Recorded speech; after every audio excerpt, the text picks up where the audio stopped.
اتنی بڑی جنگی طاقت پر مسلسل 3 فتوحات نے اور بے شمار مال غنیمت نے اور اسلامی جذبے نے ان کے حوصلوں کو تر و تازہ رکھا ہوا تھا، لیکن خالد رضی اللہ عنہ جانتے تھے کہ ان کے مجاہدین کی جسمانی حالت ٹھیک نہیں۔ مجاہدین کے لشکر کو آرام ملا ہی نہیں تھا، وہ کوچ اور پیش قدمی کی حالت میں رہے یا میدان جنگ میں لڑتے رہے تھے۔ انہیں مکمل آرام کرنے دو۔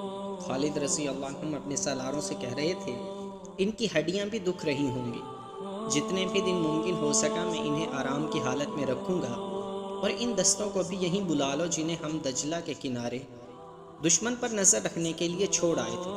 تم میں مجھے مثنیٰ بن حارثہ نظر نہیں آ رہا، وہ گزشتہ رات سے نظر نہیں آیا۔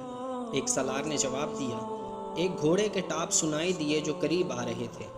خالد رضی اللہ عنہ کے خیمے کے قریب آ کر گھوڑا رکا